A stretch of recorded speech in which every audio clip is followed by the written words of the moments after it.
ingat pesan Nabi SAW di dalam kitab Muhtadul Hadis karangan Imam Sayyid Ahmad Al-Hashimi. Ini pesan Bu, pesan untuk kita yang nanti kita sampaikan kepada anak-anak kita. Kata Rasulullah dalam hadisnya begini, adibu auladakum ala salasi khisalin. Didiklah anak-anak kalian dengan 3 macam perkara. Ada berapa Bu? Ada berapa? 3 apa? Perkara. Ada 3. Ada berapa Bunda?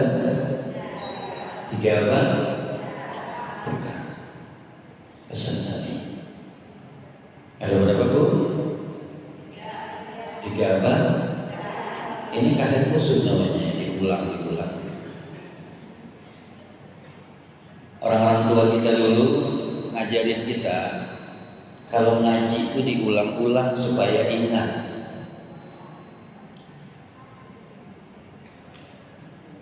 Ada sebuah ungkapan ulama mengatakan,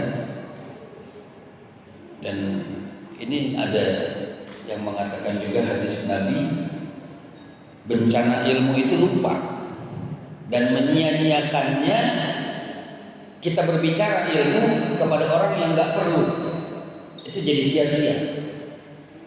Bencana ilmu lupa. Kenapa bisa lupa? Karena nggak diulang. Ada sahabat saya, dia nggak bisa baca Quran, tapi surat Yasin dia hafal. Ada mungkin tetangga kita yang seperti itu, bacaan Iqra-nya masih Iqra 2, bahkan Iqra 3. Tapi kalau sudah diajak baca surah Yasin, fasih dan di luar kepala hafal. Ada Bu? Karena diulang, sering mendengar, sering mengulang membacanya. Maka bencana ilmu itu lupa. Kenapa lupa? Karena nggak pernah diulang. Dan menyia-nyiakan ilmu tersebut adalah kita berbicara kepada orang yang nggak perlu, yang nggak butuh dengan ilmu.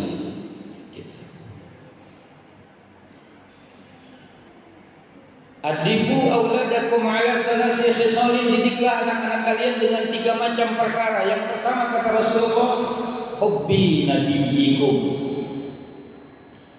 Ajarkan anak-anakmu untuk cinta kepada nabinya. Siapa nabi kita? Siapa? Muhammad Rasulullah sallallahu alaihi wasallam.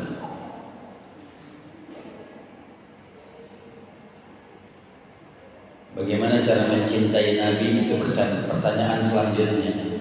Cara mencintai Nabi yang pertama, kalau kita mengaku cinta kepada Rasulullah, maka rajinlah kita membaca sholawat kepada baginda Nabi Muhammad Sallallahu Alaihi Wasallam. Itu yang pertama. Yang kedua, kalau cinta kepada Rasul, mengaku kita cinta kepada baginda Nabi Muhammad SAW, jalankan semua syariat yang sudah diajarkan oleh baginda Nabi Muhammad melalui arkanul Islam, arkanul iman, rukun Islam yang 5, rukun iman yang 6.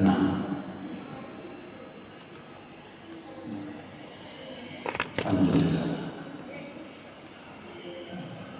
Ini yang satu punya Bang Fadil. Jadi jamaah jangan beranggapan Ustaz kopinya berdua, kopi hitam dan kopi susu. Yang satu punya Bang Fadil. Bang, kopinya di sini Bang.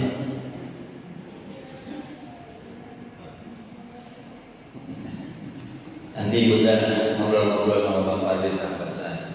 Beliau sahabatnya Bang Dausmi, ya, yang ada di Tuyul Millennium. Paling baru pulang dari Brazil kemarin. Ngapain Bang ke Brazil? Menjahit bola. Alhamdulillah. Saya senang sama Bang Fadli, walaupun beliau artis yang sibuk dengan kegiatan syutingnya, tapi masih bisa menyempatkan waktu untuk bersafari dakwah bersama dengan KPP dari Jakarta. Ini beliau meninggalin syuting ada beberapa hari bersama dengan saya 10 hari. Jadi semangat dakwahnya luar biasa. Setelah dia mendengar apa programnya Ustaz? Programnya mewakafkan Al-Quran. Kita ngajak umat Islam, kita ngajak saudara-saudara kita yang ada di daerah Riau dan sekitarnya untuk mewakafkan Al-Quran, karena saudara-saudara kita banyak yang enggak punya Al-Quran. Mereka ada yang punya tapi kadang Qurannya rusak, dimakan raya. Begitu dia buka dari halaman 15, pas dia buka lagi udah halaman ke 79, banyak yang hilang. Maka kita mewakafkan Al-Quran melalui KPB, kita peduli berbagi. Bunda, Ibu kenapa dua pilihan, lapar atau terkesima melihat saya?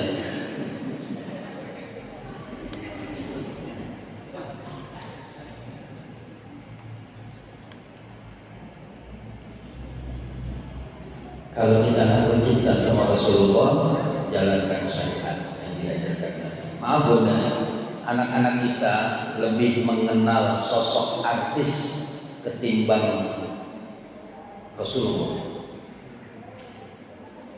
Anak-anak kita lebih mengenal idola mereka, pemain sepak bola, artis idola mereka, bahkan dia ikuti busananya seperti apa, cara berpakaiannya seperti apa, rambutnya seperti apa, diikuti.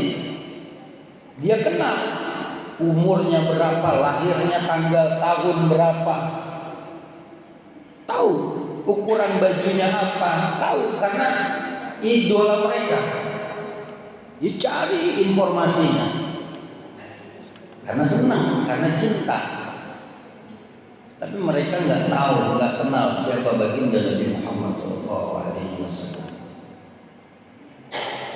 Padahal nanti di yaumil qiyamah, di hari kemudian, yang akan memberikan syafaatul uzma, pertolongan yang begitu besar, di saat tidak ada lagi yang bisa memberikan pertolongan kecuali hanya Allah Subhanahu wa taala, baginda Nabi Muhammad SAW yang memberikan syafaatul uzma, pertolongan untuk kita semua. Bukan artis, bukan manusia lain, baginda Rasulullah SAW. Maka ajarkan kepada anak-anak kita kecintaan kepada Nabi. Kenalkan kepada anak-anak dan keturunan kita siapa sosok Rasulullah Muhammad SAW yang tinggi nilai akhlak dan budi pekertinya. Rasulullah luar biasa akhlaknya. Contoh, Rasulullah cara berakhlak kepada istrinya. Rasulullah pulang malam, larut malam,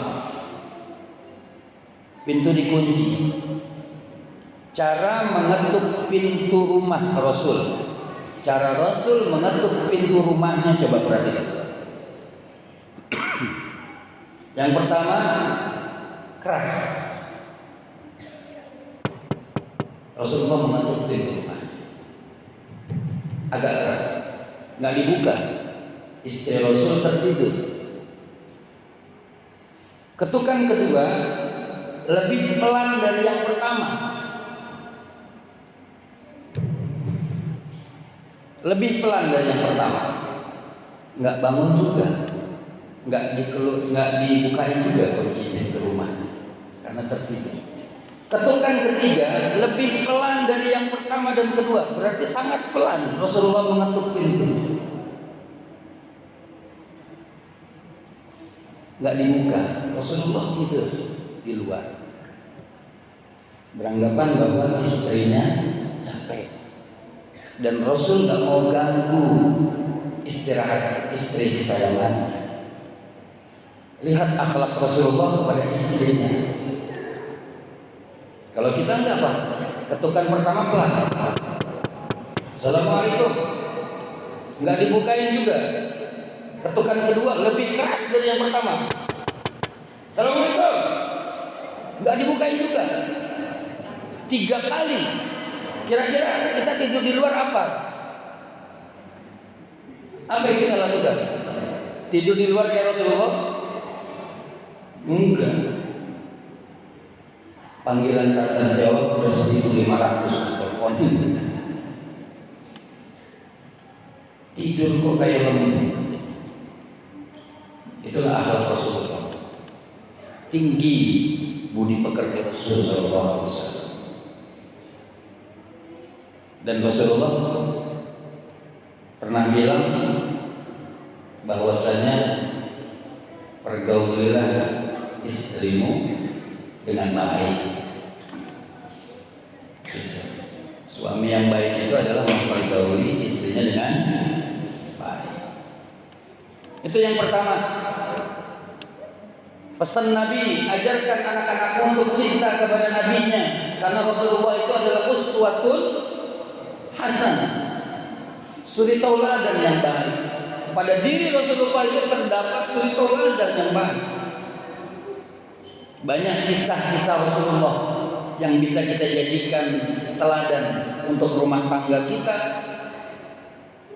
Bagaimana Rasulullah itu berakhlak kepada istri dan anak-anaknya, bagaimana Rasulullah berakhlak kepada sahabatnya, dan semua orang yang pernah berjumpa dengan Rasulullah SAW, mereka bukan hanya sekedar cinta, tapi sayang kepada baginda Nabi Muhammad SAW. Itulah Rasulullah. Yang kedua kata Rasulullah, wa hubbi ahli baitihi, ajarkan anak-anakmu untuk cinta kepada keluarganya. Ayahanda, ajarkan anak-anak kita untuk cinta kepada ibunya.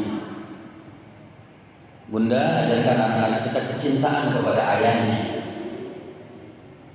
Ayah dan ibu, ajarkan anak-anak kita untuk cinta kepada kakek dan neneknya.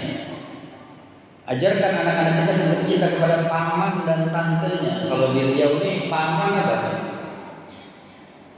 Apa Bunda? Pakci. Apa? Paman apa? Paman juga. Pakci, makci gitu.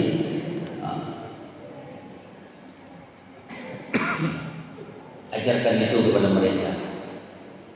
Kalau sudah tertanam dalam jiwa anak kita, keturunan kita, kecintaan kepada keluarganya, maka mereka akan berusaha untuk mencintai sesama. Kalau sudah mereka mencintai sesama, al-muslimu akhul muslim, muslim yang satu dengan muslim yang lain bersaudara, mereka tidak akan bertikai. Tidak akan ada pembunuhan antara kakak beradik, tidak akan ada pembunuhan anak dengan ayahnya atau sebaliknya, tidak akan ada pembunuhan dan lain sebagainya, karena sudah tertanam dalam jiwanya wa hubbi ahli bait. Dia diajarkan oleh ayah dan ibunya kecintaan, ditanamkan olehnya rasa cinta dan kasih sayang. Yang terakhir, wa qiraatil Quran. Ajarkan anak-anak untuk cinta membaca Al-Quran. Nanti pulang dari sini dicek bacaan Quran anak-anak kita. Sudah Iqra berapa? Iqra 1 saya?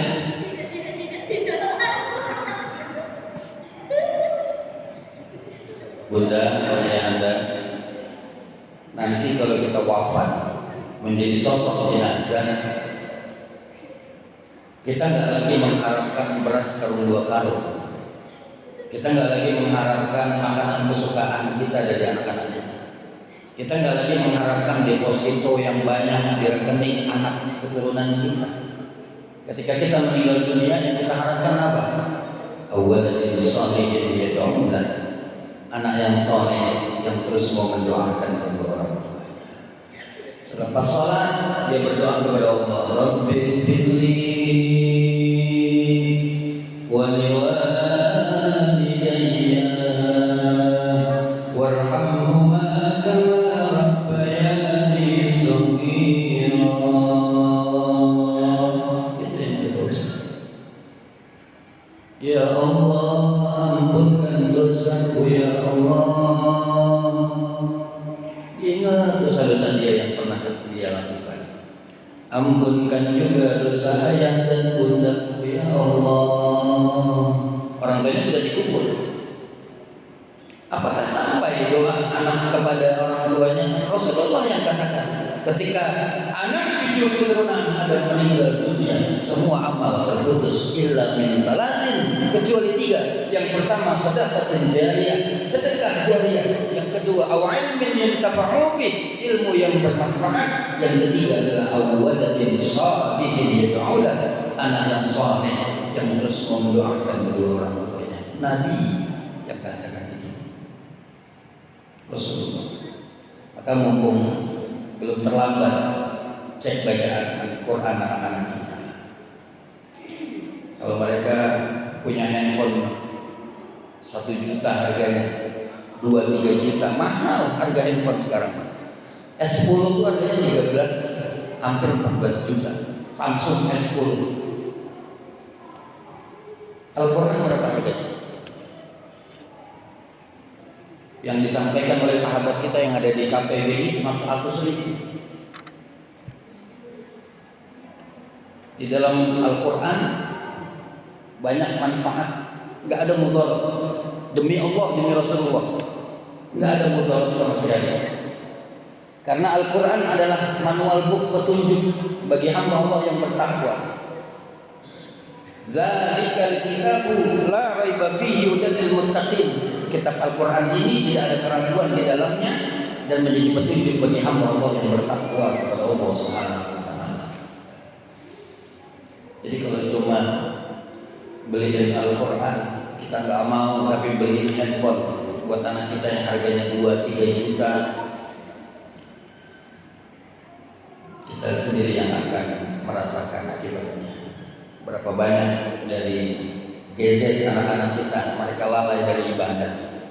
Dari GZ anak-anak kita yang kita berikan jutaan itu, mereka membangkang kepada kedua orang tuanya. Tapi Al-Quran tidak. Dia adalah petunjuk bagi hamba Allah yang bertakwa. Wa qira'atul Quran, ajarkan anak-anak kita untuk cinta kepada Al-Quran. Ajarkan. Dulu Al-Quran ini dipeluk. Kalau kita bawa Quran begini, betul? Zaman kakek nenek kita dulu. Ini kitab suci Al-Quran, kitab umat Islam yang harus dijunjung tinggi. Tapi sekarang banyak ditinggalkan oleh generasi-generasi kita. Maka banyak kriminal terjadi dilakukan oleh generasi-generasi kita. Mungkin itu penyebabnya. Mereka jauh dari Al-Quran. Jangankan mereka memahami isi kandungan Al-Quran, mereka bacanya nggak bisa. Baca Quran nggak bisa. Padahal agamanya Islam. Alhamdulillah. Mereka punya program. Jadi one hope, one Al-Quran. Benar ya? One Al-Quran. Iya, karena guru, karena kesian. Bapak Ibu masa ada di sini. Bisa ngeliat, bisa ketawa-ketawa. Quran nabrak tuh. Makanya tadi saya ngeliatin itu banyak. Tapi banyak Pak. Jangan saya Indonesia. Di Riau sendiri Pak, Quran nggak ada di rumah. Coba, nggak ada Al-Quran di rumah. Kenapa? Nggak bisa beli Pak. Boro-boro buat beli buat aja susah. Itu di pedalaman di pelosok. Di pedalaman di pelosok. Jadi kalau lihat videonya, tadi nggak diputar semua ya. Itu banyakan buaya muaranya Pak. Bu, daripada Al-Qurannya, daripada orangnya. Mana Al-Quran? Oh, iya. Nah ini, saya ingat pesan guru saya. Dan ini merubah apa ya, ego saya. Dulu saya berpikir gini, ibu masih ngintip aja. Bu, masuk sini Bu. Ada malaikat di dalam. Ini majelis ilmu, taman surga. Saya juga dulu begitu ngintip-ngintip, bilang tuyul. Ini ada Al-Quran, cetakannya bagus banget. Insya Allah, kenapa sih Al-Quran dibikin harus sebagus ini? Satu, biar awet Pak, ini cover. Nah, jadi orang tahu, ngapain sih bikin Quran mahal-mahal? Ngapain sih bikin masjid megah-megah? Bukan buat gaya-gayaan, biar kuat. Ini masjid jejak. Kenapa ada surau, ada langgar? Kok ada masjid? Biar lebih nyaman orang beribadah. Begitu juga dengan Quran yang dicetak. Ini percetakannya dari Jakarta atau dari Riau? Dari Jakarta. Dan itu hardcover. Karena mana tahu amit-amit cabang bayi lagi kita bawa kena air kenapa? Kalau Al-Qurannya hardcovernya nggak kuat Pak, nggak sampai ke sana. Tadi saya sempat mikir, kalau wakaf Quran biasa aja ya. Ngapain mama itu 100.000 loh harganya. Satu Quran itu 100.000. Itu untuk sampai ke sana. Saya berpikir, saya cek, oh ternyata benar kertasnya pun berbeda. Jadi ibarat kata ini buat deposito ke surga. Ibu kalau bapak kalau beli kuota buat sebulan berapa? Ada 50.000. Sebulan tuh. Ada 80, kalau itu 50 ya. Karena Indosat aja yang 17 giga itu 75.000. Kalau simpati yang paket sakti itu udah 80. Pasti rata-rata hampir cepet. Kepakainya buat apa? Balas WA, buat ngerjain PR ya. Buka YouTube. School, silaturahmi, maksimal 1 bulan selesai. Tapi kalau ini niat menyimpannya 100.000 sampai dunia melebihi.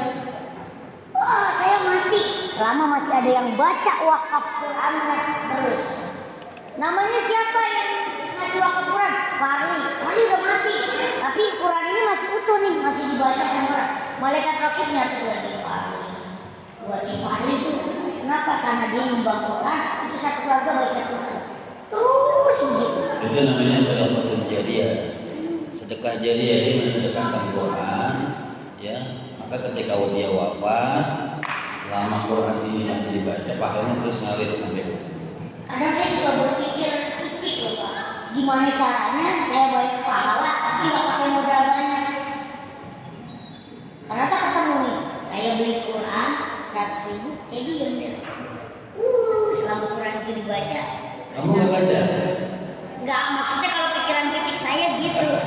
Saya pernah begini, ini mau bukan riak ya. Saya pernah dikasih tahu jadi Parli.